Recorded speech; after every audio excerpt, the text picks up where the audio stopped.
नमस्कार, आदाब, सत श्री अकाल। मैं हूँ दानिश अज़ा खान और आप देख रहे हैं बीएनसी न्यूज़ का विशेष कार्यक्रम द DRK शो। आज हमारे साथ में मौजूद है वो शख्सियत जो प्रदेश कांग्रेस कमेटी के वरिष्ठ नेता है, हमीद काजी। बहुत बहुत स्वागत करता हूँ आपका।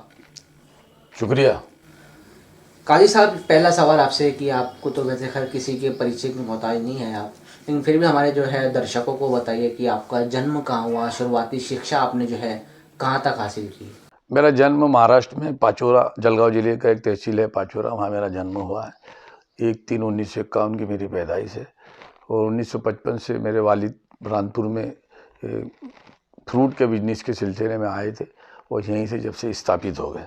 मेरी सब तालीम शिक्षा वगैरह सब बुरहानपुर में हुई है और बुरहानपुर के लोगों ने मेरे को बहुत प्यार दिया है। यहाँ अब्दुल कादर सिद्दीकी जो पूर्व मंत्री थे, आज़ादी के बाद से पहले से लेकर 51 से लेके तो 64 तक के कंटिन्यू वो MLA रहे और कंटिन्यू मिनिस्टर रहे। वो मेरे ससुराल पक्ष के अब्दुल कादर सिद्दीकी मेरे ससुरे थे। उनके बाद यहाँ की जनता ने मुझे अपनाया, दामाद बनाया, लड़की भी दी और मुझे यहाँ से MLA भी बनाया। मैं बुरहानपुर की जनता का बहुत बहुत आभारी हूँ, शुक्रगुजार हूँ कि उन्होंने मेरे को कबूल किया और मैंने जितना मेरे से बन सका मैंने शहर के काम भी किया और सभी धर्म सभी समाज को लेकर मैं चलता रहा। आज नवरात्रि का पहला दिन है और हो सकता है आज चांद रात का भी पहला दिन हो, रमज़ान भी शुरू हो रहा है। ऐसे मुबारक मौके पे आप मेरा इंटरव्यू ले रहे हैं। मैं अपनी तरफ से हिंदू भाइयों को नवरात्रि की बधाई भी दूंगा और मुस्लिम भाइयों को चांद रात की रमज़ान की मुबारकबाद भी दूंगा। आगे का सफ़र यह रहा कि मैं आज की तारीख में मध्य प्रदेश कांग्रेस का प्रदेश सीनियर उपाध्यक्ष हूँ। कांग्रेस ने मेरे पे बहुत भरोसा किया, बहुत कांग्रेस ने मेरे को पद दिए, कई बार टिकट दिए, मैं MLA भी रहा और मैं कमलनाथ, दिग्विजय सिंह, राहुल गांधी, सोनिया गांधी का बहुत आभारी हूँ कि जिन्होंने हमेशा मेरे पे भरोसा किया। आगे भी भविष्य में जो चुनाव आएंगे विधानसभा लोकसभा के, मैं कंधे से कंधा लगा के कांग्रेस के लोगों को जिताऊंगा। पार्टी जिसको भी अगर टिकट देती है, जिसको उम्मीदवार बनाती है, मेरा हमेशा का ये सिलसिला रहा है, जिसको पार्टी टिकट देती है मैं उसके साथ खड़ा होता हूँ। पहली बार आप जब विधायक बने हैं, क्या आपको मालूम था कि मैं विधायक कभी बन पाऊंगा? नहीं, मुझे मालूम था कि मैं लोगों के जो काम करता था, मैं ट्रांसपोर्ट यूनियन का प्रेसिडेंट भी रहा, तिरुपति ट्रांसपोर्ट यूनियन का। मेरा व्यवसाय केला और ट्रांसपोर्ट का है और मैं कृषक हूँ। मैं शुरू से ही राजनीति से जुड़ा रहा। मैं शिव कुमार सिंह के साथ मैं राजनीति करते आया हूँ, उनको कई चुनाव लड़े, लेकिन क्या हुआ कि उसके बाद में मैं को टिकट मिला और मैं चुनाव में मैदान में आ गया। विडम्बना रही कि मैं पहला चुनाव हार गया, दूसरा चुनाव मैं जीत गया और कंटिन्यू फिर मेरे को सफलता का मिलता रही और आगे मैंने अपने साथियों को मोबिलाइज किया, किसी को अध्यक्ष बनाया, किसी को MLA का टिकट दिलाया, किसी को महापौर का टिकट दिलाया। मैं अपने लोगों को पदों से आगे बढ़ाता आया हूँ और आज भी मैं अपने ही लोगों को पदों से आगे बढ़ाता हूँ। मुझे कोई पद की लालसा ना थी, ना आज है, ना आगे है। पार्टी जो मेरे को काम सौंपती है, मैं पार्टी का आदेश सरोवर करके वो पार्टी का काम करता हूँ। विधायक के कार्यकाल में आपकी क्या क्या उपलब्धि रही है, थोड़ा सा बताइए। विधायक के कार्यकाल में मैं NCP से विधायक था। शरद पवार जी ने यहाँ कृषि विज्ञान केंद्र दिया। मेरी अपनी ज़मीन थी, उस ज़मीन पे मैंने किसानों के प्रयोग के लिए करीब 54 एकड़ ज़मीन दी है।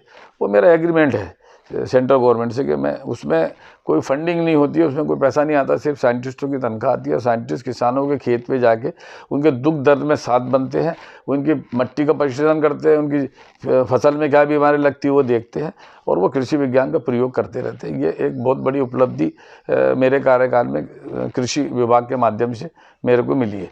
दूसरा, मैं बुरहानपुर में एजुकेशन पे बहुत ज़्यादा मेरे को पसंद है। मैं चाहता हूँ कि हमारा हर समाज का तबका एजुकेटेड है, इसलिए गणपति नाके पे वफ़ की ज़मीन को हमारे बुज़ुर्गों ने किराए से ली थी, जहाँ पे तिब्बिया कॉलेज एजुकेशन सोसाइटी चलती है। बुज़ुर्गों का ज़मीन ली हुई है, उस पर हमदर्द वालों ने और हम लोगों ने सहयोग करके बिल्डिंग बनाया। ऐसी बाजू में आज़ाद एजुकेशन सोसाइटी ने वफ़ की ज़मीन किराए से ली है, उसको आज तक किराएदारी है, 25 साल तक किराएदारी है और उसको हमने आपस में पैसे लगाकर स्कूल बनाई है ताकि लोगों को उसकी शिक्षा मिले। आज़ाद नगर के अंदर मौलाना आज़ाद स्कूल, उर्दू स्कूल चलती है, पूरे मध्य प्रदेश में 12वीं तक की कहीं नहीं है, वो हम चला रहे। हम एजुकेशन काम कर रहे हैं, समाज सेवा का काम कर रहे हैं। हमारा अपना उसमें उद्देश्य यही है कि हमारे क्षेत्र का, हमारे समाज की हर वर्ग का बच्चा पढ़ा लिखा निकले और अपनी खुद पैरों पे खड़ा हो और तरक्की करे। हमारा यही उद्देश्य है। ईश्वर की कृपा है, हमारे पास साधन संपन्न है। हमारा राजनीति से हमें कोई भी मतलब ऐसा वो नहीं चाहिए कि जिससे हमारे छवि भी खराब हो और हमारे राजनीति की भी छवि खराब हो। हम चाहते हैं कि हमारे क्षेत्र के लोग इसका लाभ लेते रहे और मैं सभी राजनीतिक दलों से अपील करूंगा कि आप क्षेत्र की जनता के लिए, क्षेत्र के विकास के लिए काम करें।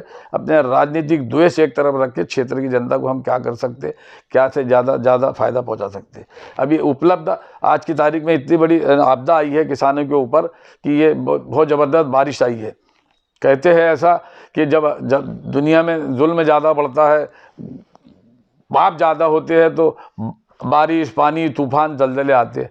तो हम बचे और हमारे क्षेत्र की जनता के लिए अच्छे अच्छे काम करें। बुरहानपुर ही नहीं बल्कि आप पूरे प्रदेश के अंदर जो है अल्पसंख्यकों के सीनियर नेता है, लेकिन बावजूद इसके कि बुरहानपुर के अंदर जो कांग्रेस है कई गुटों के अंदर बटी हुई है, क्या कहेंगे आप? कांग्रेस कई गुटों में नहीं बटी है। ये अपने लोग अपने खुद के स्वार्थ के लिए गुटबंदियां करते हैं, लेकिन नहीं, कांग्रेस एक ही जगह है, एक गुट में है। ये तो कुछ लोग हैं छोटे मोटे जो आपस में अनमनाव रखते हैं, लेकिन कांग्रेस के चुनाव के टाइम पे कोई अनमनाव नहीं रहता है। ये इकट्ठे हो जाते हैं और कांग्रेस का काम करते हैं। ये गुटबंदी वाली चीज़ें मैं मानता ना मानते आया हूँ, ना कभी माना। पार्टी ने जिसको उम्मीदवार बनाया, पार्टी ने जिसको पद दिया, हम उसके पीछे खड़े होना चाहिए। ये हमारा ईमान है। हम कभी डगमगाते नहीं हैं, ईमानदारी से चलते हैं। जो आदेश पार्टी देती हो करते हैं। विरोध करना है तो खुलेआम करते हैं और किसका समर्थन करना है तो खुलेआम करते हैं। हम पार्टी से गद्दारी नहीं करते, ना करना चाहिए।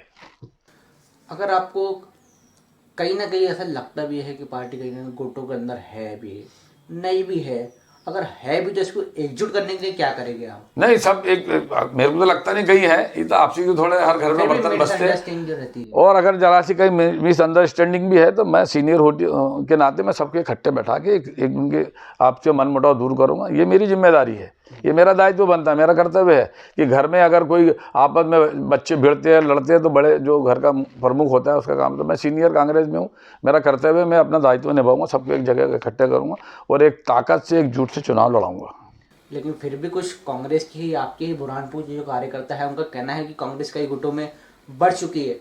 यही बात अगर बीजेपी कहे तो समझ में आता है, ये कांग्रेस के कार्यकर्ता ही कह रहे हैं कि कांग्रेस गुटों में बढ़ चुकी है। नहीं, कांग्रेस के वो कार्यकर्ता कह रहे होंगे जो कहीं बीजेपी से हाथ मिलाते होंगे, जो बीजेपी से अंडरटेकिंग चलते होंगे।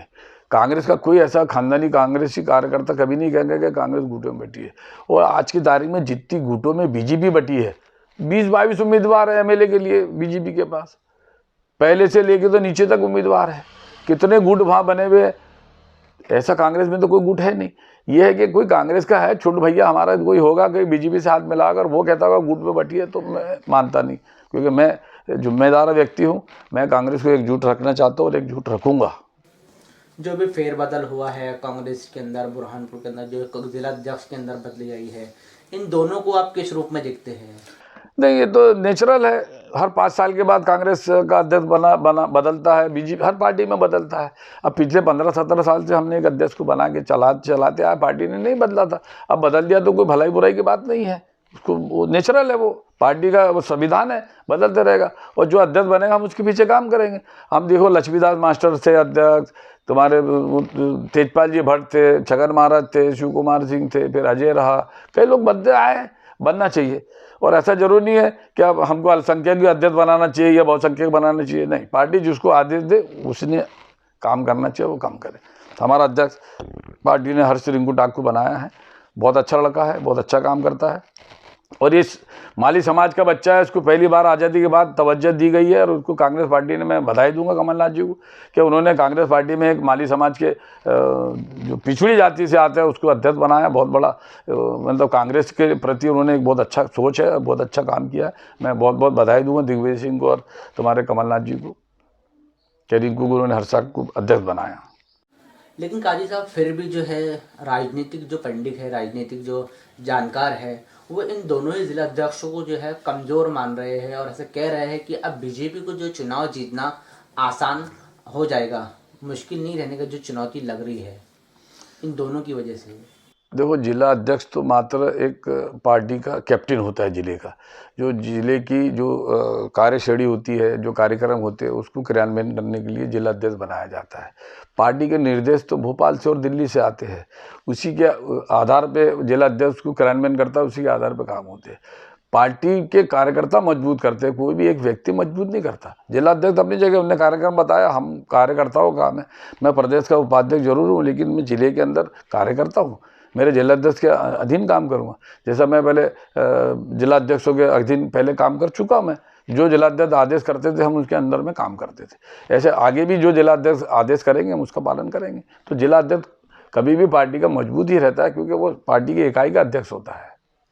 क्या कारण है कि मध्य प्रदेश के अंदर जो है लगातार बीजेपी की सरकार बनती आ रही है? एक बार कांग्रेस की सरकार बनी भी, लेकिन कांग्रेस उसे जो है संभाल नहीं पाई। क्या कहेंगे आप? देखो, कांग्रेस की सरकार तो बन गई थी, कमलनाथ जी और दिग्विजय सिंह की मेहनत हुई, सबकी मेहनत हुई, इसमें सिंधिया जी की भी मेहनत थी। लेकिन क्या हुआ कि ये पद की लालसा जो है, सत्ता की लालसा में हमारी सरकार को बीजेपी ने चुरा लिया, हमारे विधायकों को खरीद लिया। अब पैसे करोड़ों रुपए का लालच अगर कोई विधायक को दे दे, जिसने कभी करोड़ों रुपए देखा नहीं है, उसको लालच दे दिया तो वो विधायक भाग गए। भागने के बाद सरकार गिर गई। तो बनी हुई सरकार को गिराना एक बहुत बड़ा असामाजिक तत्व का अपमान है कि विधायक जनता ने जीत के दिए, सरकार जनता ने बनाई कांग्रेस की, और तुमने उसको गिरा दिया। मतलब ये जनता का अपमान किया बीजेपी ने। आने वाले चुनाव में 2023 के जो नवंबर दिसंबर में चुनाव होंगे, जनता इसका उनको तो बता देगी कि जनता की बनाई हुई सरकार को गिराना बहुत बड़ा अपराध है, पाप है। ये पाप जो है, ये पाप जो बानी बरसात गिर रहा है, ये पाप है। जो हमने पाप किया, हमारी सरकार गिरा के, जो मध्य प्रदेश के बीजेपी के लोगों ने पाप किया, इसका भुगतान जनता को भुगतना पड़ रहा है। ये आपदा जो पानी गिर रही है, उसी की आपदा है ये बहुत बड़ा घोर अनर्थ किया था इन्होंने। भाई बन गए, उनको चला दो 5 साल कांग्रेस को, तुम बने तुम चलाओ 5 साल, लेकिन कुछ जनता के लिए करो, जनता के हित में करो। ये जो फुकट की चीज़ें बांटना, ये करना वो करना, प्रलोभन देना, ये कुछ नहीं। उनको काम दो, नौकरी दो। बच्चे पढ़ लिख के तैयार हो रहे हैं, उनको नौकरी नहीं दे रहे हम, उनको काम नहीं दे रहे हम। बेरोजगार पे बेरोजगारी बढ़ रही है, पढ़े लिखे जो है बेचारे बेरोजगार सुन रहे। अभी 8 पढ़ते हैं हम कि इंजीनियर, बड़े बड़े पदों पे लोग डिग्रियाँ लिए हुए वो चपरासी की नौकरी की अप्लाई कर रहे हैं। तो ये हमारे विडम्बना है हमारे देश की, हमारे प्रदेश की, कि हम कुछ नहीं कर पा रहे। दिन पे दिन महंगाई बढ़ते जा रही है, किसान बेहाल है, हर चीज़ों की परेशानी हो रही है, और इस पर हम कुछ कर नहीं रहे। तो हमको कुछ करना पड़ेगा। जब तक करोगे नहीं, जनता की सेवा नहीं करोगे, और ये जितने उल्टे सीधे काम जो करते हैं, किसी भी दल का हो, किसी भी पार्टी का हो, बनी हुई सरकार को गिराना नहीं चाहिए। जो सरकार जनता ने बना के दी, जो विधायक जनता ने बना के दी, और बल्कि मैं तो ये कह रहा हूँ, एक कानून लाना चाहिए कि जो विधायक, जो सांसद अपना दल छोड़ के जाता, पूरा खर्चा वसूल करना चाहिए, और 6 साल के लिए उसको चुनाव से प्रतिबंध कर देना चाहिए कि तुम पार्टी छोड़ के भागे, लालच में जनता का विश्वास खोया तुमने, तुम 6 साल के लिए चुनाव नहीं लड़ सकते, और पूरा जो चुनाव का खर्चा हुआ उनसे वसूल करना चाहिए, उन पर कार्रवाई करना चाहिए, ताकि ऐसे विधायक भागने की सोचे भी नहीं। राहुल गांधी की भारत जोड़ो यात्रा का कितना असर जो है देखने को मिलेगा आने वाले मध्य प्रदेश के अंदर जो होने वाला चुनाव है, विधानसभा चुनाव? एक तो क्या है कि हमारे देश की बड़ी विडंबना रही है कि हमारे जो बुद्धिजीवी लोग हैं वो कुछ बोलते नहीं हैं। उन्होंने बोलना चाहिए, सामने आना चाहिए। और ये जो कमज़ोर दिमाग के लोग हैं, जो किसी भी दल में, किसी भी पार्टी में, किसी भी नेता को पूरी तरह से समझ लेना चाहिए। अब राहुल गांधी अच्छे परिवार से, पढ़ा लिखा है, सब है, उसकी बात को, उसकी प्लानिंग को समझे नहीं, और उसको शुरू से ही गलत शब्दों का प्रयोग करने लगे, पप्पू पप्पू ये करके। उन्होंने जो राहुल गांधी का गिराया था ना, ये यात्रा में लोगों से मिल लिए, लोगों ने उनसे मिले, अपनी समस्या बताई, अपनी बात सुनी, तो लोगों को समझ में आया कि राहुल गांधी इस देश के लिए कुछ करना चाहता है। राहुल गांधी की प्लानिंग है। नौजवान लोग, हम चाहते हैं कि हमारा देश नौजवानों के हाथ में सुरक्षित रहेगा, नौजवानों के पास जाना चाहिए, नौजवानों के पास रहना चाहिए। तो हम लोग जो है उन पर ध्यान ही नहीं दे रहे। राहुल गांधी एक नौजवान व्यक्ति है, वो देश के लिए कुछ करना चाहता है, उसको करने देना चाहिए। एक बार मौका देना चाहिए राहुल गांधी को। मैं चाहता हूं कि एक बार नौजवानों को मौका दो, देश के भागदौड़ उनके हाथ में सौंपो, ताकि वो देश के लिए कुछ कर सके। लेकिन राहुल गांधी जिस तरीके से भी जो विदेश के अंदर जाके इंडिया का जो अपमान कर रहे हैं, इसे आप क्या कहेंगे? राहुल गांधी ने इंडिया में से बाहर जाके कोई अपमान नहीं किया, बल्कि हमारे प्रधानमंत्री बाहर जाते रहे, जब भी नए नए लाखों रुपए के सूट पहनते रहे, नए नए उसमें घूमते रहे, लोगों को इकट्ठा करते रहे वहाँ पे कि मेरी वाहवाही करो, मोदी मोदी करो। अपने मुँह से बड़े मियाँ मिट्ठू बन गए, अपने मुंह से अपनी तारीफ कर रहे हैं। अरे लोगों ने तारीफ करना चाहिए। तुम पूरे देश में बेरोजगारों को काम दो, नौजवानों को काम दो, माताओं बहनों की हिफाजत करो, बेरोजगारी दूर करो, महंगाई कम करो, तो लोग तुम्हारे को वैसे ही मोदी मोदी करेंगे। सबसे पहला मैं आदमी मैं रहूँगा कि मोदी मोदी करूँगा, लेकिन कब? जब पढ़े लिखे लोगों को नौकरी दो, बेरोजगारी दूर करो, गरीबी दूर करो, महंगाई दूर करो। आज पेट्रोल डीजल के दाम कहाँ जा रहे हैं, कोई देख ही नहीं रहा है, और अंधे भक्तों को कुछ समझ ही नहीं रहा। अरे जिंदगी भर कमा के हमें डीजल पेट्रोल में या महंगाई में डाल देंगे। आज हमारा हर व्यक्ति, देश का 45,000 रुपये हर व्यक्ति पे कर्जा आ रहा है। ये बड़े बड़े सपने दिखा रहे, कर्जे लेते जा रहे, ये फिरेगा कौन?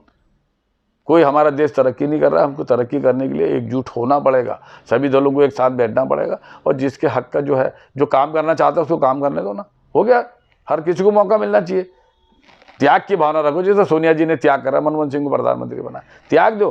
टिकटों के लिए एक दूसरे को मारामारी मत करो, कोई काम करना। मैंने टिकट वापस किया कई बार, लोगों को टिकट दिलाया, लोगों को पद दिलाने जाता हूँ, मैं खुद तो पद की लालसा करता नहीं। तो ऐसा त्याग करो। जब तक त्याग करने की भावना तुम लोगों में नहीं रहेगी, जब तक तुम विकास कर नहीं सकते। कोई भी पार्टी का व्यक्ति विकास नहीं कर सकता।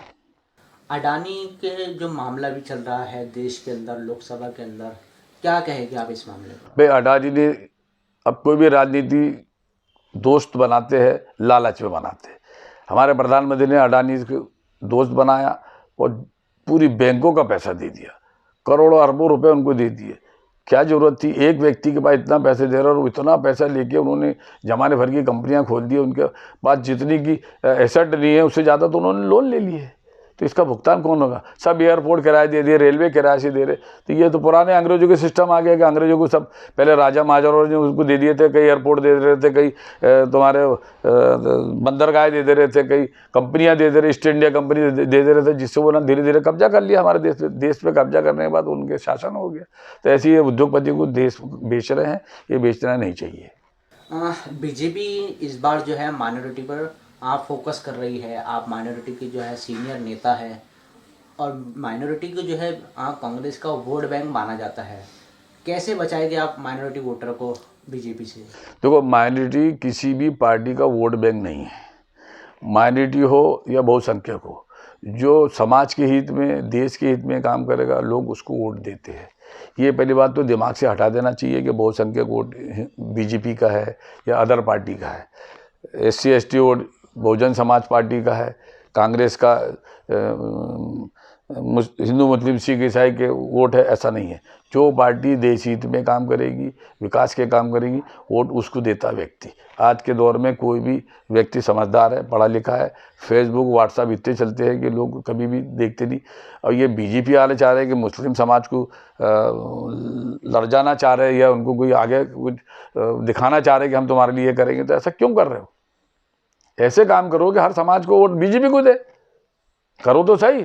अब तुम एक समाज हिंदू मुस्लिम करेंगे तो उसमें करेक्शन पड़ता है, बीच में खाई पड़ती है। तो बांटो मत। देश को आज़ाद हिंदू मुस्लिम सिख ईसाई ने मिलकर देश को आज़ादी दिलाई। जब ये इकट्ठे नहीं होते तो अंग्रेजों से देश आज़ाद नहीं होता। आज देश का विकास करना है, देश का उद्धार करना है, तरक्की करना है, तो सब समाज को लेके चलो। हिंदू मुस्लिम बुला दो, मंदिर खूब बनाओ, मस्जिदें खूब बनाओ, खूब पढ़ो ना, नमाज पढ़ो। कौन किसको रोकता है? कोई किसी को रोकता नहीं। लेकिन ये जो दल है, ये पार्टियां है, ये एक दूसरे में फूट डाल के बिखर आती है। इसको रोकने की बात करती है कि वो मुसलमान कह रहे कि मंदिर नहीं बनना चाहिए, हिंदू कह रहे मस्जिद। ऐसा कोई नहीं है। जो अच्छे हिंदू और अच्छे मुसलमान कभी ऐसी चीज़ सोचते नहीं है। तो राजनीतिक दल ही आपस में फूट डालते हैं और अपने राज करने की स्थिति करते हैं। अच्छे काम करो, ऑटोमेटिक राज देंगे, लोग वोट देंगे। बीजेपी का ऐसा आरोप है, उनका ऐसा मानना है कि जो कांग्रेस ने माइनॉरिटी को हमेशा जो है वोट बैंक का इस्तेमाल किया, उनका गलत उपयोग किया है। क्या बिल्कुल गलत बात है। अभी इसके पहले 2013 में चुनाव में तो कम से कम 18-20 हज़ार वोट विधायक को जो है मुस्लिम समाज ने दिए। क्यों दिया भाई? हमेशा देता है। अभी ज्ञानेश्वर पाटिल लड़ा तो उसको मुस्लिम समाज ने वोट दिया। नंद कुमार सिंह को मुस्लिम समाज वोट देते थे। कहाँ ऐसा है? वो तो बीजेपी के लोग हैं। लेकिन जो अच्छा काम सोचता था, लोग उसको वोट देते आए और आगे भी लोग वोट देंगे। ऐसा कहीं नहीं है कि बहुसंख्यक अल्पसंख्यक को वोट देता नहीं, या बहुसंख्यक कांग्रेस को वोट देता नहीं, या अल्पसंख्यक जो है बीजेपी को वोट देता नहीं। ऐसा कहीं नहीं है। जो अच्छा काम करने वाला है, लोग उसको वोट देते हैं, देते आएंगे। कहीं भी समाज वाला आदमी, कहीं ऐसे नहीं। 2-5% तो हर समाज में रहती है। आज से नहीं होता, आदिकाल से चला आ रहा है। 2-5-10% जो है खुरापाती रहते हैं, वो रहेंगे। उससे कोई फर्क नहीं पड़ता, समाज को भी, जाति को भी और पार्टियों को भी। आप एक बार के विधायक रहे हैं, शिक्षा के क्षेत्र में क्या आपका योगदान रहा है? शिक्षा के क्षेत्र में तो मैं समझता हूँ सबसे ज़्यादा योगदान मेरा ही है। क्योंकि देखो, इंदिरा मोंटेसरी चलाते हम इंदिरा कॉलोनी के अंदर, स्वर्गीय शफी साहब के साथ मिलकर। आज़ाद नगर के अंदर मतलब ये समझ लो कि वो 80 से मौलाना आज़ाद अब्दुल कलाम स्कूल चल रही है, जो लड़के लड़कियों की है। एक मात्र स्कूल है और गरीब बच्चों के लिए चल रही है। वहाँ पे कोई परेशानी नहीं होती है, कम फीस भी है, अच्छे चलती भी है और वह टीचर अच्छे पढ़ाती भी है। वो बिल्डिंग मैंने बनवाई है और उसको गिफ्ट कर दी है समाज के लिए। ऐसी बुज़ुर्गों ने तिब्बिया कॉलेज बना के गए हैं। पुराने बुज़ुर्ग सिद्दीकी साहब से लेकर तो कामरान खान साहब और तुम्हारे जो है औलिया बीड़ी वाले कई लोग थे, उसके अंदर मुजिमदार साहब कई लोग थे, बुज़ुर्गों ने वो वक्फ बोर्ड से ज़मीन किराए से ली थी और उसके पे अपना बिल्डिंग बनाया, हमदर्दों ने मदद की। और वो एक बहुत अच्छा 50 बच्चे हर साल 60 बच्चे डॉक्टर बन के निकलते, जिसपे भी कोरोना में वही BOMS के बच्चों ने मदद करके पूरे शहर को हिफाजत में रखा। अगर BOMS के बच्चे नहीं होते तो लाखों रुपए गरीब आदमी कहाँ से लाता। 1000-1500 की दवा में BOMS के बच्चों ने कोरोना में मदद करी, लोग अच्छे हो गए। बाजू में निमाड़ वैली स्कूल चलती है, वो भी मौलाना आज़ाद एजुकेशन सोसाइटी चलाती है और ट्रस्ट है। वो भी प्लाट किराए से लेके वक्फ बोर्ड से वहाँ हम लोगों ने वहाँ बिल्डिंग बनाई है, मैंने अच्छी मदद की उसमें पैसे की। ये बहुत अच्छा मतलब स्कूल का इदारा चल रहा है। तो वक्फ की ज़मीन किराए से लेके स्कूल कॉलेज हॉस्पिटल के लिए इस्तेमाल करने के लिए होती है, वो कर रहे हैं। और एजुकेशन में मैं सबसे ज़्यादा सोचता हूँ कि लोगों को तालीम मिलना चाहिए, ताकि बच्चा पढ़ा लिखा रहेगा तो उल्टे सीधे कामों में उसका ध्यान नहीं जाएगा और पढ़ा लिखा बच्चा देश की भी और खुद के परिवार की भी और शहर की भी तरक्की कर सकता है। आगे भी मेरा ये सोच है कि अच्छे से अच्छे स्कूल के काम हो, लड़कियों के स्कूल अलग बने, एक वृद्ध और बच्चों का आश्रम बने, जहाँ पे जो गरीब लोग भीख मांगते, जिसके माँ बाप छोड़ देते वो भीख मांगते, बच्चे भीख मांगते, एक आश्रम बने, उस आश्रम में इन लोगों का स्टे है और लोग वहाँ पे उनको खाना खिलाए, वहाँ सोने को मिले, रहन सहन का अच्छा रहे। तो मैं उसका भी सोच रहा हूँ कि एक अच्छा एक वृद्ध आश्रम बनाया जाए, जो गरीबों को, औरतों को, बच्चों के लिए अलग अलग विंग बनाया जाए और उसमें रखा जाए। ये सोच है, एजुकेशन सोच है। कृषि विज्ञान केंद्र यहाँ पे जो स्थापित किया, मेरी खुद की अपनी ज़मीन है, 54-55 एकड़ ज़मीन, वो किसाने के लिए प्रयोग के लिए दिया मैंने। और अच्छा कृषि विज्ञान चल रहा है, 16 साइंटिस्ट उसमें अच्छा काम करते हैं, उनको तनख्वाह डायरेक्ट सेंट्रल गवर्नमेंट से आती है और लोगों के खेतों पे जाके लोगों की वो सेवा करते हैं। ज़मीन मैंने उपयोग के लिए दिया था, मेरे पास ज़मीन थी, मैंने दे दिया। आज इतनी बड़ी ज़मीन कोई भी किसी किसानों को नहीं देता, मैंने दिया। तो मैं चाहता हूँ कि मेरे शहर में, मेरे ज़िले में किसान भाई, मजदूर भाई, तुम्हारा पढ़ा लिखा भाई सब खुश रहे, खुशहाल रहे और तरक्की करे। वो एजुकेशन के माध्यम से अच्छे अच्छे काम हो। यहाँ जिस एजुकेशन के इदारों की आप बात कर रहे हैं, उस पर कई मरतबा भ्रष्टाचार के आरोप लगे हैं, जैसे कि Nimar valley school, Shahida hospital और जो कॉलेज है आपका आयुर्वेद का, उस पर भी जो है कई मरतबा जो है तिब्बे कॉलेज पे आरोप लगे कि इसके अंदर भ्रष्टाचार होता है। और बाहर वाला व्यक्ति लगाए तो समझ में भी आता है, आपकी भतीजे आरोप लगाए। देखो, मेरा भतीजा तो खैर वो एम्प्लाई है, वो उसका आरोप निराधार है। दूसरा ये है कि जो लोग कुछ कर नहीं सकते, शहर के लोग कुछ है और लोग भी, मैं किसी का नाम नहीं लेना चाहता हूँ, कि वो वक्फ की ज़मीनें और पड़ी है, आप इदारे चलाओ ना, बनाओ ना, कौन ने मना करा, किराए से लो और बनाओ। क्षमता नहीं है बनाने की, करने की क्षमता नहीं है तो किसी इदारों को बदनाम नहीं करना चाहिए। हम कुछ अच्छा नहीं कर सकते तो किसी इदारे के बारे में बुरा नहीं सोचना चाहिए। दूसरा रहा भ्रष्टाचार के बाद, तो वहाँ 50 रुपये का कागज भी होता है, वो ट्रस्ट है, किसी का व्यक्तिगत है नहीं। हमीद काजी हो या कोई हफीज़ुर रहमान हो या लालू सेठ हो, जितने भी मेंबर है वहाँ पे, वो सब बेचारे चाय भी नहीं पीते वहाँ। और मैं हल्फिया बोल सकता हूँ कि वहाँ कोई बेईमानी नहीं, कोई भ्रष्टाचार नहीं है, क्योंकि वो सीधे सीधे एक इदारा है, वो एजुकेशन इदारा है और समाज सेवा के लिए इदारा बुजुर्गों ने बना के दिए। हमारा कुछ नहीं, हम तो उसको चला रहे हैं। वक्फ की ज़मीन है, किराए की ज़मीन है, उस पर वो भ्रष्टाचार कोई करता नहीं, क्योंकि वो एक प्राइवेट लिमिटेड कंपनी तो है नहीं, ट्रस्ट है, ट्रस्ट में कोई भ्रष्टाचार करता नहीं, ना भ्रष्टाचार। निमाड़ वैली स्कूल किराए की ज़मीन ली हुई है, वहाँ बच्चों को अच्छी तालीम दी जा रही है, वो जो फीस आती है उन पर टीचरों की तनख्वाह दी जाती है, वहाँ क्या भ्रष्टाचार होएगा। भ्रष्टाचार के इदारे नहीं, कोई कॉलोनी काट रहा है, कोई ज़मीन जो वक्फ बोर्ड की ज़मीन है उसके ऊपर इदारा किराया है, किराए की ज़मीन है, वक्फ बोर्ड को किराया देते हैं, हर साल किराया दिया जाता है वक्फ बोर्ड को। और किराए की ज़मीन तो वक्फ की ज़मीन होती इसीलिए है। लेकिन कुछ लोगों का आरोप है कि आपने उसे अपने नाम कर लिया। नहीं, किराए की जब किराएदारी होगी तो नाम कैसे होएगा, तो रजिस्ट्री होना चाहिए ना। वक्फ की ज़मीन की रजिस्ट्री नहीं होती है, हमारे पास उसका किराएदारी है, हर 3 साल में 1 साल में इसका रिन्यूअल होता है किराएदारी की। अच्छा, वक्फ की ज़मीन तो 100 साल के बाद भी होएगी तो वो शून्य हो जाएगी, रजिस्ट्री हो ही नहीं सकती, नियम है उसका, एक्ट है वो। तो मैं तो पढ़ा लिखा आदमी MLA रहा हूँ, तो मैं तो समझता हूँ कि वो नाम में हो ही नहीं सकती वो। अच्छा, ये बताइए कि कुछ लोग हैं बीजेपी के नेता भी है अल्पसंख्यक, वो आपके पीछे लगे रहते हैं। वो मेरे पीछे पड़ने का एक ही कारण है कि मैं सबसे सीनियर आदमी हूँ, आम जनता में मेरी छवि अच्छी है। मैं MLA रहा और MLA पहले भी रहा, मैं ट्रांसफर व्यवसायी हूँ, केले का व्यवसायी हूँ। मैंने कोई भी ऐसे भ्रष्टाचार का काम किया नहीं, मैंने कॉलोनी नहीं काटी, रेत के धंधे नहीं करे, कोई ठेके नहीं लिए, किसी अधिकारी को प्रताड़ित नहीं करा, मैंने कोई विधानसभा में किसी अधिकारी के खिलाफ क्वेश्चन लगाया। आज भी कोई अधिकारी के खिलाफ मैं जाता नहीं, किसी की बात बोलता नहीं, किसी से लेन देन में करता नहीं। तो लोगों को लगता है इनकी छवि बहुत अच्छी है, सबसे सीनियर आदमी। आज भी बीजेपी कांग्रेस के लोग, जो समझदार लोग, आज मेरे इज्जत और सम्मान करते। अब ये टुचपुंजिया लोग अगर कोई मेरे बारे में बोलता है तो वो उनकी अपनी छवि, अपनी साख बढ़ाने के लिए अपनी अपनी पार्टी में, जैसा कोई बीजेपी वाला बोलेगा तो वो अपने आकाओं के बाद अपनी साख बढ़ाना चाहता है, लेकिन वो ये नहीं समझ रहे उसके आका के, उसमें उनके आका का नुकसान हो रहा है कि मेरे खिलाफ ऐसे उल्टे सीधे तुम्हारे चेले चपाटे बोलते तो उसमें उनका खुद का नुकसान होता है। आम जनता के लोग उनका बुरी नज़र देखते कि अरे किसका आदमी है, अरे यार बताओ काजी साहब के खिलाफ बोल रहा है, तो इसमें उसकी छवि खराब होती है, नेता की छवि खराब होती है उसकी। ऐसी जो और दूसरे भी लोग हैं वो जो चाह रहे हैं कि कांग्रेस का टिकट, अरे लो ना भाई, मैं तो किसी के टिकट में रोकता नहीं, पढ़ता नहीं, बोलता नहीं। पार्टी जिसको टिकट दी उसके साथ खड़ा रहता है। तो मेरी ये ऐसे किराए की ज़मीन ले ली और उस पर अतिक्रमण कर लिया, अरे किराए की ज़मीन है ना, अतिक्रमण तो कोई मतलब ही नहीं है। अब वक्फ का तो एक्ट है, स्कूल कॉलेज हॉस्पिटल और जेचा खानों के लिए वो ज़मीन दी जाए, वो तो दी है, हम वो ले रहे और किराए से चला रहे, प्रमाणित है। हमने तो हाईकोर्ट में में भी उसका खिलाफ कार्रवाई करी है, रीट लगा दी हमने कि जो लोग स्कूल एजुकेशन के खिलाफ चलते हैं उनके खिलाफ मानहानि के दावा करेंगे, और जो पत्रकार गलत सलत बातों लोगों की सुन के स्कूलों के खिलाफ प्रचार करते हैं वो उनको जवाब देना पड़ेगा हाईकोर्ट में, क्योंकि एक सिस्टमेटिक स्कूल चल रही है, हॉस्पिटल चल रहा है, उसके खिलाफ अगर आप गलत बोलोगे, बिना प्रमाणित गलत बोलोगे किसी के कहने पे, तो उसका जवाब चाहे मैं हूँ या पत्रकार हो या नेता हो या शिकायत गलत करने वाला, उसको हाईकोर्ट में जवाब देना पड़ेगा। हमने रीट लगा दी। कोर्ट ने भी एफआईआर का आदेश किया था, क्या कहेंगे उस पर? सोशल मीडिया पे ऐसा चल रहा था। नहीं, ये बोगस है। किसी ने कंप्लेन करी थी, प्राइवेट कंप्लेन तो कोई भी सुनता है। उन्होंने एसपी कलेक्टर के पास गया, एसपी कलेक्टर सब बोगस है, तो किराएदारी है। तो उन्होंने प्राइवेट कंप्लेन लगाई थी, प्राइवेट कंप्लेन ने उन्होंने कह दिया कि सब ठीक है, हम 467 में इसकी जाँच करेंगे कि गलत है कि सही है।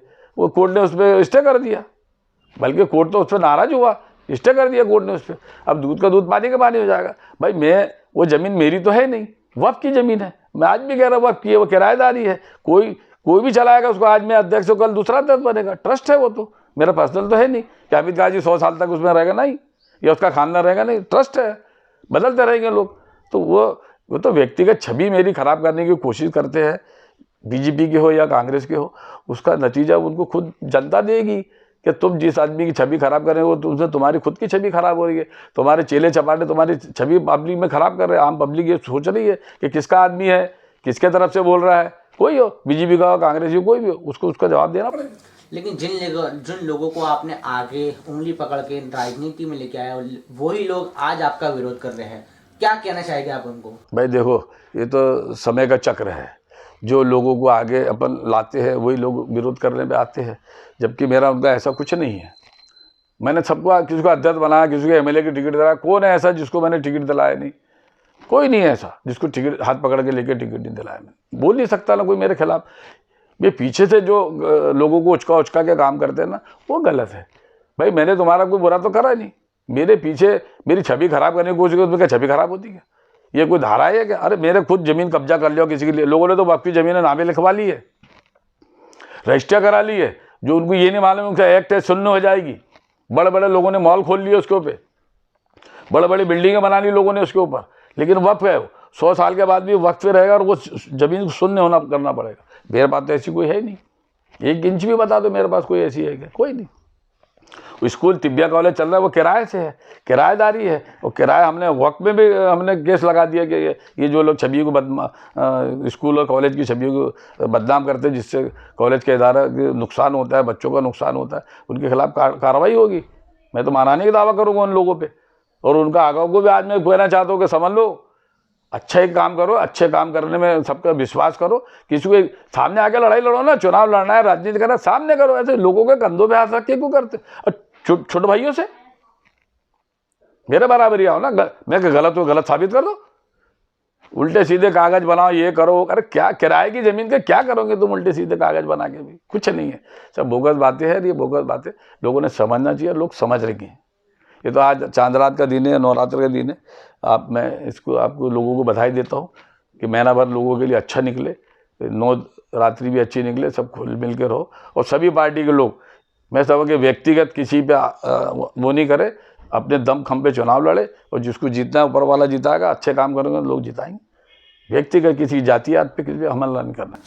आपके प्रयासों से जिले को कृषि विज्ञान केंद्र मिला है, कितना जो है किसानों को उससे फायदा पहुंच रहा है और क्या क्या जो है सुविधाएं वहाँ पे जो जिसका किसान जो है लाभ उठाते हैं? भाई या तो आप किसानों से अगर जंगल में जाके पूछेंगे तो किसान बोलेगा कि ये कृषि विज्ञान केंद्र गाजी साहब ने इतना बड़ा दिया है। हर राजनीतिक नेता बीजेपी कांग्रेस के सब कहते हैं, सब जाते हैं वहाँ। ज्ञानेश्वर पाटिल हो, मनोज तारवाला हो, अर्चना चिटनी, हर आदमी वहाँ जाता है। कांग्रेस के लोग वहाँ जाते हैं, बड़े बड़े कार्यक्रम होते हैं वहाँ। वहाँ कुछ नहीं है। वो इसलिए सुरक्षित है कि वहाँ कोई फंडिंग नहीं है। यदि शासन द्वारा कोई पैसा आता जाता होता ना वहाँ, तो उसमें भी विवाद खड़े हो जाते। अरे बहुत पैसा आ रहा है, बहुत ऐसा हो रहा है, तो वहाँ कोई फंडिंग नहीं है, इसलिए वो सुरक्षित है। सिर्फ वहाँ पे साइंटिस्टों की तनख्वाह आती है और वो किसानों के हित में कार्य करते हैं। बड़े बड़े प्रोग्राम आयोजित करते हैं, बड़े बड़े साइंटिस्टों को बुलाते हैं, वो सरकार बुलाती है। वहाँ पे कोई पैसा आता जाता नहीं, इसलिए वो सुरक्षित है। अगर पैसा आता जाता होता तो लोग वहाँ भी उंगली करते, वहाँ भी बोलते अरे यार बहुत पैसा आ रहा है, भ्रष्टाचार हो रहा है, इसलिए वो सुरक्षित है। और किसानों के हित में, किसानों को बहुत लाभ है। नए नए जो प्रयोग किसानों को साइंटिस्ट दिखाते हैं, उनकी जो नई नई बीमारी आ रही है, आजकल ग्लोबल चल रहा है, नई नई बीमारी आ रही है, तो साइंटिस्ट लोग जो है इंटरनेट से निकाल के उनकी बीमारियों को उपचार करते हैं। कुछ लोगों का आरोप है कि उस कृषि विज्ञान केंद्र के अंदर आपको और आपके जो बेटे हैं नूर काजी को 1-1 लाख रुपए महीना मिलता है। असत्य है, झूठ है। वो तो सेंट्रल गवर्नमेंट का मामला है ना, स्टेट का तो है नहीं। कौन देगा? वो तो डायरेक्ट उनके खातों में तनख्वाह आती है। हम तो उसमें एम्प्लॉय हो नहीं सकते, हम तो उसके मालिक हैं। तो मालिक को एम्प्लॉय कैसे बनाएंगे? कृषि विज्ञान केंद्र के हम मालिक है, हमारी ज़मीन पे 99 साल की लीज है हमारी, 99 ईयर सेंट्रल गवर्नमेंट से। उसको कोई छेड़ भी नहीं सकता। इसलिए नहीं छेड़ सकता कि उसमें कुछ नहीं है, पैसे की फंडिंग ही नहीं है। लेकिन फिर जिसने आरोप लगाया उनको क्या कहना चाहते हैं? वो असत्य है। वो तो अकाउंट जाता है, दिल्ली जाता है, वो जबलपुर जाता है, अकाउंट है वो तो। ऐसा तो है नहीं ऑडिट होता है उसका। और हमारे बच्चों का हमारे नाम से तो चेक निकल ही नहीं सकता वहाँ से, किसी के नाम से नहीं निकल सकता वो डायरेक्ट, क्योंकि तनख्वाह उनके खाते में आती है, हमारे पास पैसे तो आते नहीं। और उसका एक पीसी होता है, प्रोग्राम कोऑर्डिनेटर होता है, वो सेंट्रल गवर्नमेंट का आदमी होता है, वो कैसे दे देगा? उसकी नौकरी नहीं जाएगी। ये असत्य है, लोग बदनाम करने के लिए करते हैं। मैं तो कह रहा खूब करो बदनाम, जो जितने बदनाम करेंगे उतना हमारा नाम होता है। अच्छा, शहर की जनता सब जानती है, हिंदू मुस्लिम सब जानते हैं कि मैं किस नेचर का हूँ। मैं तो एक व्यापारी, फ्रूट ट्रांसपोर्ट वाला आदमी था। हर समाज में मेरे संबंध है। मेरे को चुनावी जो हर समाज के लोगों ने लड़ाया था, पूरा टेक्सटाइल मारवाड़ी ग्रुप पूरा मेरे साथ था कि नहीं आपको चुनाव लड़ना पड़ेगा, तो लड़ा मैं। मेरे जनता तो मेरे को विश्वास है, मैं जनता को मेरे को बहुत चाहती है कि मेरे खिलाफ कोई जरा सा भी दाग नहीं है। बुरहानपुर के अंदर जो पिछले महीनों नगरीय निकाय चुनाव हुआ और कांग्रेस मात्र चंद ही कुछ वोटों से जो है हारी है, इस घटनाक्रम को किस रूप में आप देखते हैं? ये तो एक तो मुकद्दर का खेल है। इस्माइल को लगातार 3 बार टिकट मिला, उसको मुकद्दर में टिकट मिलना था, मिला। अब मुकद्दर में जीतना नहीं था तो ये उसका मुकद्दर है। रहा काम तो जो है, कई अच्छा लोगों ने काम किया, कई लोग काम नहीं कर पाए, अपने अपने क्षेत्रों को पकड़ के बैठ गए थे। अगर वो पूरे लोग शहर में जैसे घूम रहे थे, जैसे मैं इस्माइल के साथ घूम रहा था और भी लोग घूम रहे थे, अगर सब एक साथ झूठ होकर घूमते तो थोड़े बोड़े वोट जो इधर उधर हुए। अभी मैंने कल परसों पेपर में पढ़ा था कि वो कुछ आरिफ अंसारी साहब और कुछ समाज के लोगों ने मन्नत मानी थी कि वहाँ पर अतुल पटेल की पत्नी जीतेगी तो हम शाहनुमान साहब पैदल जाके करेंगे। तो अब ऐसे भी लोग हैं जो पहले दिखे नहीं चुनाव के पहले, कि उन्होंने ऐसी मन्नतें मानी है कि वो हजरत वहाँ शाहनुमान साहब तक पैदल गए और वहाँ जाके उन्होंने मन्नत उतारी कि जीते, और अतुल पटेल का पूरा परिवार गया। तो वो अनजाने में लोगों को समझ में नहीं आया, चुनाव में लड़ने वाले को समझ में नहीं आया कि कौन उसके साथ चल रहा है कौन नहीं चल रहा है। उन्होंने ध्यान नहीं दिया। अगर ध्यान दिया होता ना तो ये सब चीज़ कवर हो जाती। वो मात्र 200-400 वोटों से हार है, कोई हार नहीं कहलाती वो। हम तो माने कि आज भी है वो हमारे उम्मीदवार जीता हुआ है, कोई हार नहीं कहलाती वो। लेकिन फिर भी आपको ऐसा लगता नहीं कि कांग्रेस बिछड़ गई इस बार काम करने के अंदर अपनी? हाँ, काम हारने का वजह किसे मानेंगे? नहीं, हारने का वजह कांग्रेस बिछड़ी, बराबर है, मैं आपकी बात से सहमत हूँ। कांग्रेस ने थोड़ा जोर लगाना था, सबने ईमानदारी से काम, सब अपने अपने क्षेत्र में बैठ गए थे, अपने अपने इलाके में बैठ गए थे और अपने अपने सीटों को बचाने में लगे थे। महापौर की सीट को बताने का लोगों ने इतना ध्यान नहीं दिया। फुल ताकत से अगर ध्यान देते ना सब तो जीत जाते। लेकिन कांग्रेस MIM पे जो है पूरा अपना वो सौंप रही है कि बी टीम थी ये भाजपा की, और इन्होंने जो है हम भाजपा की तो थी, भाजपा ने उसको उतारा, 100% भाजपा ने उतारा। भाजपा चाहती थी कि उसको उतारे। आगे भी भाजपा ये खेल खेलेगी। भाजपा ये खेल खेले बिना थोड़ी चुनाव जीतती। लेकिन अगर उनकी बी टीम है भी तो वो तो उनका पूरा लगाएगा, जोर लगाएगा चुनाव जीतने के लिए। आप कैसा क्या करेंगे, आपकी क्या रहेगी? नहीं, अब ये चुनाव हम हारने के बाद सतर्क हो गए कि एमआईएम जो हरकतें करती है उस पर हम लगाएंगे प्रतिबंध। पर अब जनता होशियार हो गई है कि 400-500 वोट से हमारी गलती से हार गए, तो अब आगे वो ओबलाइज नहीं करेंगे, एमआईएम को नहीं करेगी। बराबर के जो माइनॉरिटी वाले लोग हैं वो कभी असदुद्दीन अवैसी के चक्कर में नहीं आएंगे। बिल्कुल काजी साहब, अब एक वक्त हो चुका है ब्रेक का, यहाँ पे रुकेंगे हम एक ब्रेक के लिए। तो ब्रेक के बाद एक बार फिर आपका स्वागत है बीएनसी न्यूज़ के इस विशेष कार्यक्रम द डीआरके शो के अंदर। हमारे साथ में जो है लगातार हमारे सवाल के जवाब दे रहे हैं प्रदेश कांग्रेस कमेटी के उपाध्यक्ष हामिद काजी, जो कि अल्पसंख्यक के बहुत ही वरिष्ठ नेता है। अगला सवाल इनसे करें कि काजी साहब, 2024 लोकसभा चुनाव, 2023 विधानसभा चुनाव के अंदर आपका जो मुकाबला है किससे रहने वाला है? क्योंकि एमआईएम भी उतरेगी, आम आदमी पार्टी भी उतरेगी, क्या मानते हैं आप? हमारा डायरेक्ट सीधे सीधे बीजेपी से मुकाबला है। 24 के लोकसभा में भी, 23 के विधानसभा में भी डायरेक्ट फाइट होगी हमारी। और अब के हम दोनों सीटें अच्छी ताकत से जीतने वाले हैं। जीत जाएगी इस बार? बिल्कुल जीतेंगे। जनता की आवाज़ ये है कि एक बार पलटा होना चाहिए और ये पलटा होगा। जनता ने बीजेपी को भी देख लिया है, कांग्रेस को भी लोग समझ रहे हैं कि अभी नया युग आया है। राहुल गांधी के नेतृत्व में, कमलनाथ के नेतृत्व में प्रदेश में भी और केंद्र में भी सरकार बनना चाहिए। वो बनने जा रही है, कोई ताकत रोक नहीं सकती है। ये अटल फैसला ऊपर वाले ने कर दिया है कि ये मिलेगा ही मिलेगा। देश की राजनीति को आप किस रूप में देखते हैं? जिस तरीके से जो अभी देश में राजनीति चल रही है, क्या कहें? देश में बहुत गंदी तरीके से राजनीति चल रही है। ये जातिवाद, पैसावाद, उद्योगवाद नहीं, सीधे सीधे देश आज़ाद हुआ था, धीमे धीमे देश तरक्की कर रहा था, वो आगे भी तरक्की कर रहा था। लेकिन ये पिछले 10-12 साल से इतनी ज़्यादा उधम हो गया है, महंगाई इतनी ज़्यादा हो गई है, उद्योगपति और उद्योगपति होते जा रहा, गरीब और गरीब होते जा रहा, महंगाई और चरम पे जाते जा रही है। और धर्म जाति की राजनीति इतनी गंदी हो गई है, इतनी गंदी हो गई कि लोग एक दूसरे पे विश्वास नहीं करने लगे। लेकिन अब पिछले 2-4 सालों से लोगों को समझ में आ गया है, लोग समझने लग गए। पिछले मैं 3 साल से देख रहा हूँ कि हिंदू मुस्लिमों में एका होते जा रही है। लोगों ने नहीं, हमने देश, हमारे पुरखों ने देश को एक इकट्ठे होकर आज़ाद किया है, तो हम क्यों लोगों के राजनीति के चक्कर में अपने भाई भतीजेवाद को एक बिखारे, अलग अलग करे? हम सब भाई बंद एक है, हिंदू मुस्लिम सिख ईसाई सब एक है, एक होकर रहेंगे, एक होकर साथ में खाएंगे, पिएंगे, जिएंगे, एक होकर साथ में रहेंगे। तो अब देश में बदलाव आ रहा है, इसी बदलाव के तहत ये सरकारें भी बदलेगी और फिर नया युग आएगा और देश तरक्की करेगा, नौजवान भी तरक्की करेंगे। हमारे कार्यक्रम के अंदर एक रैपिड फाइट होता है, इसके अंदर हम आपसे 1 सेकंड के अंदर एक जवाब मांगेंगे, हाँ या ना, आप या नूर काजी? नूर काजी, युवाओं का दौर है, युवा आगे चलना चाहिए। तो युवा को मैं सभी लोग, हिंदू मुस्लिम सभी युवाओं को आगे बढ़ा रहा हूँ। आप पिछले 10 साल से देख लो, सब नए नए लड़कों को आगे लाया मैंने। अजय नया लड़का है, रवीन महाजन नया लड़का है, सबको नए नए को आगे ला रहा मैं। रिंकू टाक नया लड़का है, तो नूर काजी भी नया लड़का है, ये भी आगे आए।